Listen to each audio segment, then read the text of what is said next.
आज मैं बात करना चाहता हूँ एक ऐसी जिंदगी के बारे में जहाँ उस इंसान ने बिना जाने समझे, शायद अनजाने में, अपने भृगु बिंदु के साथ चलने की कोशिश की, जो उसका कनेक्शन है, जो बहुत जोर से दिखता है लग्न चार्ट में, नवांश में भी, और अपने भृगु बिंदु के जरिए भी।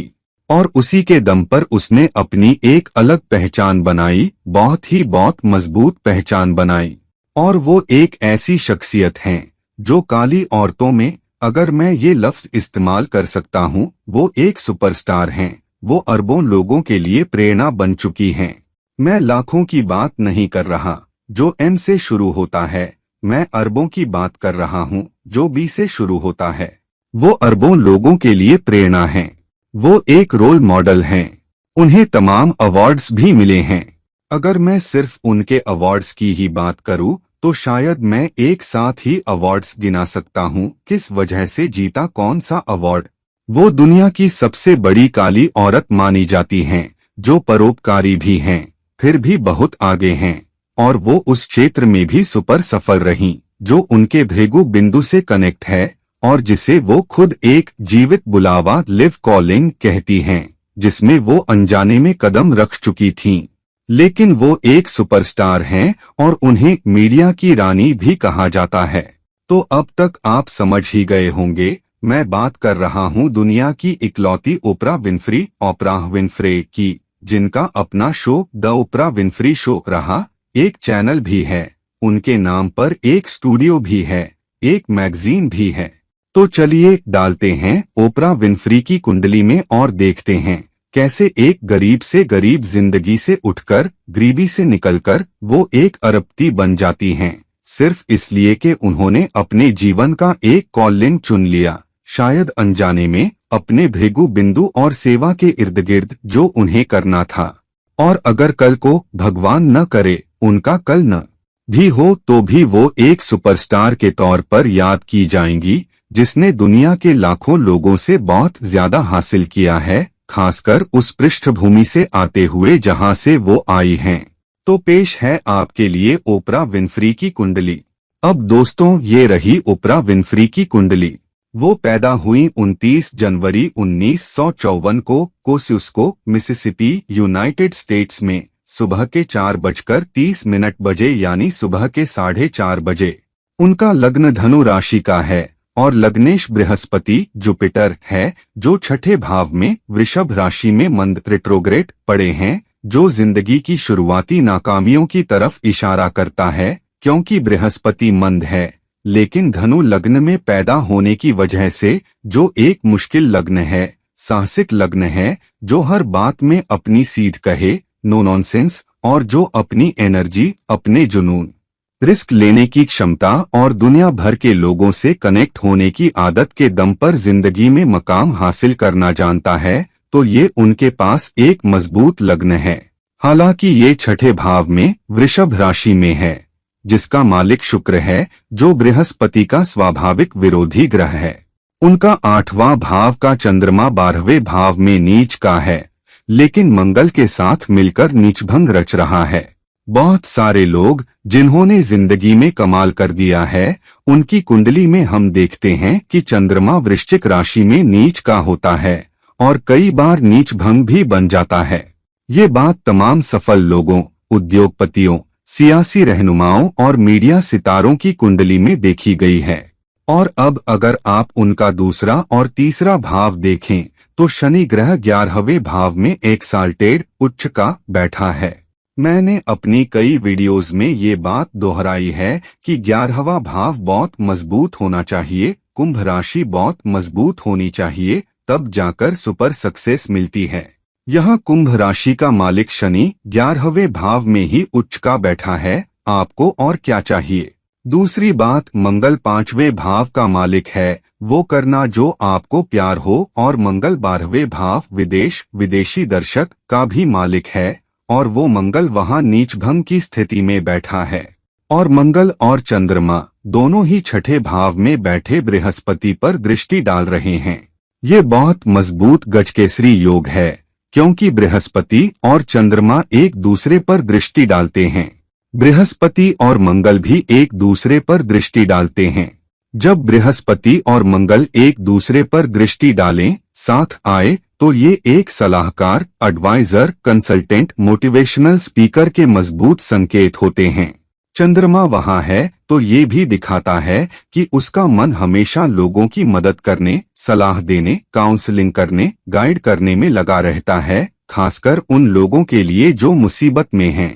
क्योंकि चंद्रमा 8वें भाव का मालिक है और क्योंकि केतु चंद्रमा की राशि में बैठा है, यानी जब उसने अपना शो शुरू किया तो वो अपनी सफलता के लिए नहीं कर रही थी, वो कुछ करना चाहती थी दूसरों की मदद के लिए, क्योंकि वो खुद बहुत गरीबी से आई थी। उसके साथ बदजाती हुई और उसने 14 साल की उम्र में एक बच्चे को जन्म दिया जो मृत पैदा हुआ। स्टिल बोर्न वो बच्चा बच्चेदानी में ही दम तोड़ गया। फिर उसे उसके चाचा के घर भेज दिया गया, जिन्हें उसने बाद में अपने पिता की तरह माना। उसने एक टॉक शो ज्वाइन किया और फिर उसी से आगे बढ़कर 1986 में अपना show the opener Winfrey show शुरू किया, जो लगातार 25 साल तक चला। उसे हॉल ऑफ फेम में पहुंचाया, अमेरिका का सबसे बड़ा सिविलियन अवार्ड भी दिलाया। और ये भी कहा जाता है कि बराक ओबामा के लिए उसके समर्थन ने लाखों वोट दिलाने में मदद की और उन्हें राष्ट्रपति बनने में भी मदद की। दूसरी सबसे दिलचस्प बात है उसका दूसरा भाव, जो कमाई का भाव तो है ही, परिवार का भाव भी है, और इसका मालिक शनि ही है। और शनि 11वें भाव में उच्च का है, यानी लोगों की सेवा करने, समाज की सेवा करने, सलाहकार, कंसल्टेंट, मोटिवेशनल स्पीकर बनने की कोशिश में वो न सिर्फ लाखों बल्कि अरबों रुपए कमा लेती है, खासकर इसलिए क्योंकि राहु, सूर्य, शुक्र, बुध सब यहाँ बैठे हैं। और शनि उसका नक्षत्र मालिक भी है, क्योंकि चंद्रमा अनुराधा नक्षत्र में बैठा है, जिसका मालिक शनि है। उसका नक्षत्र मालिक खुद 11वें भाव में उच्च का होकर कुंभ राशि पर राज कर रहा है, यानी उसकी अपनी मेहनत से, क्योंकि कुंभ राशि तीसरे भाव में है, अपनी मेहनत, अपना उद्यम, वो अपना टॉक शो लॉन्च करती है और उसे बड़ा बनाती है। टीवी शो ही क्यों? क्योंकि 5वां भाव मेष राशि का है, मंगल के अधीन, और वो मंगल 12वें भाव में चला जाता है, बृहस्पति के साथ आपसी दृष्टि में। और शनि बृहस्पति के मूल त्रिकोण राशि यानी लग्न पर दृष्टि डालता है। शनि उसके कर्क राशि पर भी दृष्टि डालता है और केतु पर भी, यानी दूसरों की देखभाल करना, एक सहायक, प्यार करने वाले टीवी शो में दूसरों का सहारा बनना, यही उसे सुपर सक्सेस देता है। और अगर देखें तो जब उसने टीवी शो लॉन्च किया, वो सन 1986 में शुक्र की दशा की शुरुआत का समय था, जब उसकी शुक्र दशा शुरू हुई, और उसके बाद उसने कभी पीछे मुड़कर नहीं देखा। शुक्र की दशा ने उसे सुपर सक्सेस क्यों दी? क्योंकि शनि शुक्र की मूल त्रिकोण राशि में बैठा है, कुंभ, वो भी 11वें भाव में। शुक्र दूसरे भाव में चला गया है। शुक्र यहाँ बहुत मजबूत है, सूर्य से दग्ध, कॉम्बस्ट होने के बावजूद फिर भी बहुत मजबूत है, क्योंकि वो दूसरे भाव में है। और नक्षत्र मालिक शनि जो उच्च का है, वो अपनी मूल त्रिकोण राशि में बैठा है। लेकिन क्योंकि सूर्य शुक्र को दग्ध करता है, सूर्य उसकी शुक्र दशा में एक बड़ा एनर्जी बूस्टर बन जाता है, यानी सूर्य उसे वह तेज देता है। और सूर्य क्या है? सूर्य 9वें भाव का मालिक है, किस्मत और प्रेम के दरवाजे उसके लिए खुलते हैं। और सूर्य अपनी राशि से 6 स्थान दूर चला जाता है, यानी सूर्य के जरिए सेवा, बृहस्पति के जरिए सेवा, दोनों अपनी मूल त्रिकोण राशियों से 6 स्थान दूर। और शनि अपनी मूल त्रिकोण राशि से 9 स्थान दूर बैठा है, यानी किस्मत और भाग्य के दरवाजे उसके लिए सूर्य की दशा में खुलते हैं, क्योंकि मजबूत 9वें भाव की एनर्जीज हैं। मजबूत 9वें भाव की एनर्जीज क्यों? सूर्य 9वें भाव का मालिक है, बैठा है दूसरे भाव में, उस राशि में जिसका मालिक शनि है। शनि अपनी मूल त्रिकोण राशि से 9 घर दूर है और लग्नेश बृहस्पति 9वें चिन्ह का मालिक है, और लग्नेश सूर्य पर दृष्टि भी डालता है, यानी 9वां भाव उसके लिए बहुत मजबूत प्लेसमेंट है। अब देखते हैं नवांश नवंसा चार्ट। शुक्र और सूर्य दोनों लग्न में ही चले जाते हैं, वृषभ राशि में। वृषभ राशि क्या है? वो राशि जहां लग्नेश बृहस्पति बैठे हैं, और जिसका मालिक शुक्र है, तो उसकी शुक्र दशा में नवांश में उसका लग्न चमकता है। वो अपनी पर्सनैलिटी को परिभाषित करती है, वो अपने शो को परिभाषित करती है और वो दुनिया में एक ताकतवर प्रभावशाली इन्फ्लुएंसर के तौर पर सामने आती है, दूसरों की सेवा करती हुई।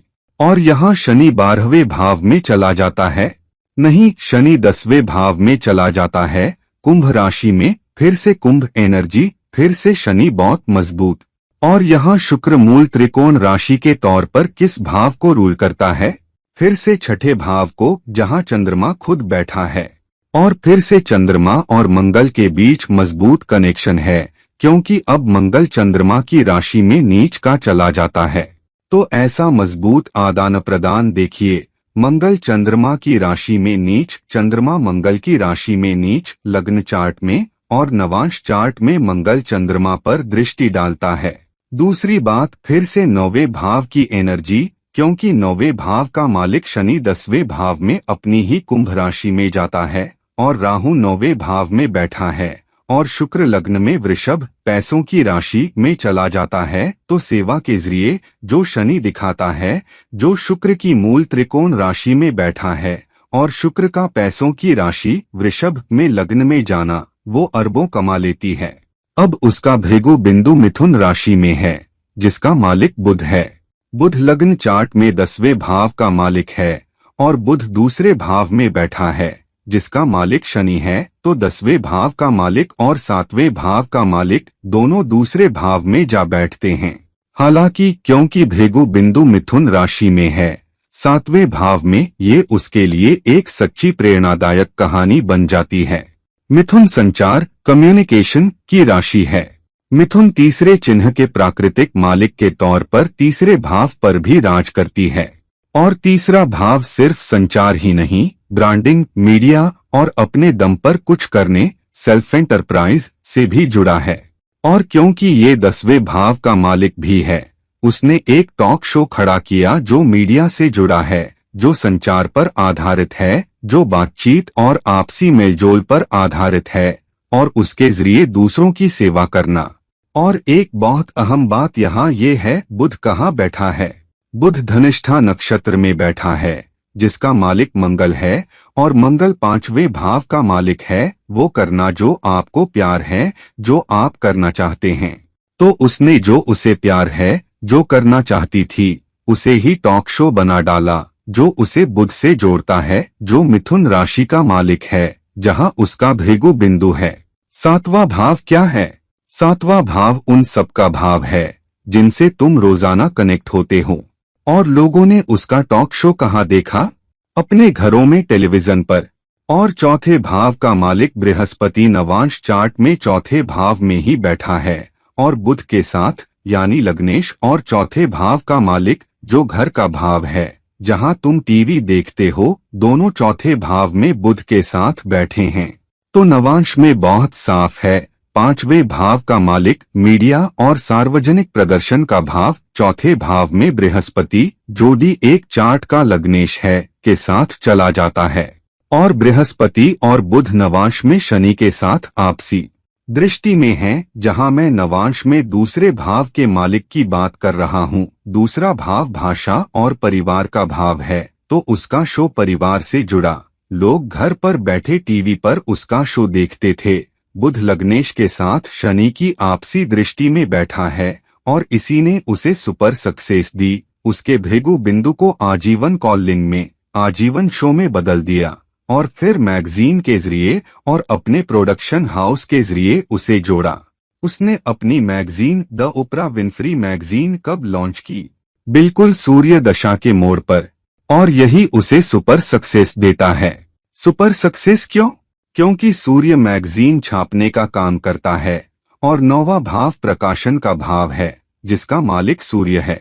और सूर्य बुध के साथ बैठा है, जो उस राशि का मालिक भी है, जहां उसका भृगु बिंदु बैठा है। तो दोस्तों, ये है एक जिंदगी जहां किसी ने शायद अनजाने में, बिना जाने समझे, अपने भृगु बिंदु को जोड़ लिया उस चीज से जो वो करना चाहती थी, जिसे करना वो प्यार करती थी। और उसने अपनी पूरी एनर्जी उस शो में, टीवी प्रोडक्शन हाउस में अपनी मैगजीन में लगा दी और वो मीडिया और आम जनता की चहेती बन गई और अपने जीवन के मकसद लाइफ कॉलिंग को जीवन के उद्देश्य से जोड़ते हुए भृगु बिंदु से और उसके जरिए दूसरों की सेवा करते हुए एक सेवा जो शनि भी दिखाता है उसने अरबों कमाए। वो 20वीं सदी की सबसे ताकतवर शख्सियतों में से एक हैं और यही वजह है कि उन्हें तमाम सर्वेक्षणों में दुनिया की सबसे प्रभावशाली औरतों और एक नेता के तौर पर शुमार किया गया है। ये दिखाता है कि अगर आप अपने जीवन के कॉलिंग को चाहे वो भृगु बिंदु के जरिए करें या फिर उस चीज के जरिए जिसे करना आप प्यार करते हैं, और मैंने यही बात इस वीडियो की शुरू में कही थी, ये सिर्फ अपने भृगु बिंदु को जीवन कॉलिंग से कनेक्ट करने के बारे में नहीं है। अगर आपको कुछ और प्रेरणा देता है, कुछ और दिलचस्प लगता है तो वो करो। जिंदगी में कुछ ऐसा करो और परिणामों के बारे में इतना मत सोचो कि मुझे मटेरियल सक्सेस मिलेगी या नहीं, मुझे बड़े बड़े घर और गाड़ियां मिलेंगी या नहीं, इतना मत सोचो। बस मजे करो। जिंदगी में कुछ ऐसा करो जो तुम्हें दिलचस्पी दे। अगर तुम किसी चीज से प्यार करते हो और अगर तुम उसमें अच्छे हो तो अपने आप ही लोग तुम्हें काम पर रखना चाहेंगे, लोग तुम्हारे साथ काम करना चाहेंगे क्योंकि तुम उसमें इतने अच्छे हो, क्योंकि तुम वो करना प्यार करते हो। अपने आप पैसा भी आएगा। तो ये आपके ऊपर है दोस्तों, चाहे अपने भृगु बिंदु के जरिए या जो चीज तुम्हें दिलचस्पी दे अपने पांचवें भाव के जरिए या जो भी तुम्हारे दिल को भाता है या अपने चंद्रमा के जरिए वो वजह ढूंढो जो तुम्हारे दिल में ताकतवर है, जिसमें तुम कुछ करना चाहते हो, उसी दिशा में सेवा करो। ईमानदारी से करो, कोई कटिंग कॉर्नर मत करो और तुम पाओगे कि सितारे की कोई हद नहीं है, आसमान की कोई हद नहीं है, सफलता की, विरासत की और उस कर्म की जो तुम पीछे छोड़ोगे। तो दोस्तों, इस वीडियो को लाइक करो, शेयर करो और अगर तुम मुझसे निजी परामर्श चाहते हो तो मुझसे संपर्क करो इस वीडियो का टाइम देखते हुए। ये है आपका दोस्त और गाइड इरफान साइनिंग ऑफ। नमस्कार।